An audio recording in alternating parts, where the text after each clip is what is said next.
पे था जहां हम रोज नहीं पर अक्सर आ जाते थे।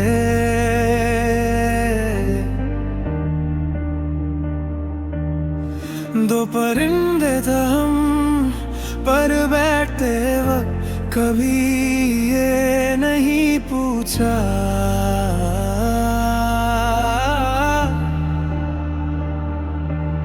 कि जब उड़ेंगे तो दिशा एक ही होगी या नहीं। तू हवा को सुन लेती थी, मैं उसकी ठंड से डर जाता था और शायद वहीं से कुछ धीरे धीरे टूटना शुरू हो गया।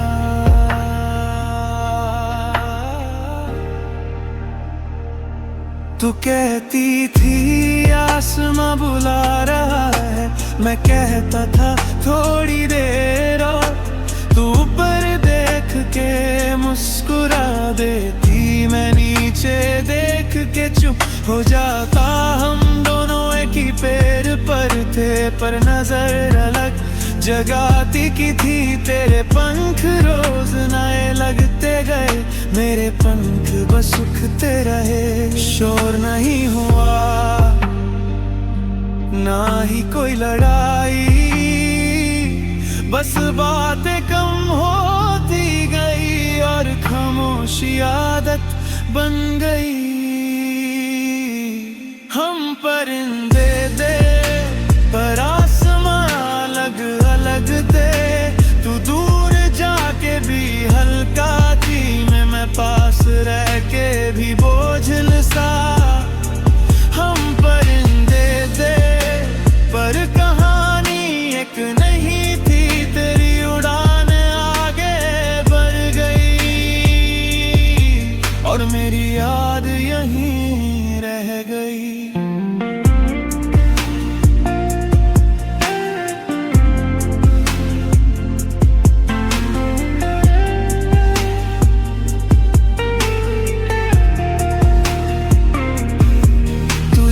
वक्त रुकी भी नहीं, बस पंख फैला के चल दी।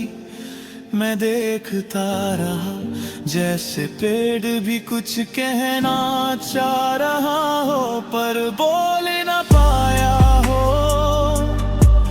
मैंने सोचा था तू लौट आएगी किसी शाम, इसलिए मैंने उड़ना नहीं सीखा और वही मेरी सबसे बड़ी भूल थी।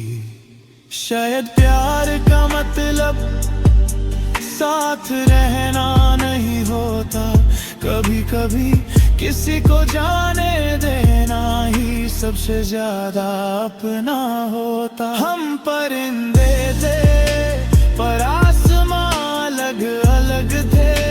तू दूर जाके भी हल्का थी, मैं पास रह के भी बोझिल सा। हम परिंदे थे पर कहानी एक नहीं थी, तेरी उड़ान आगे बढ़ गई और मेरी याद रही गई। अगर तू कभी थक जाए और हवा तेज लगने लगे तो किसी पेड़ के नीचे रुक लेना। मेरा नाम जरूरी नहीं, बस रुक लेना। अभी शाम को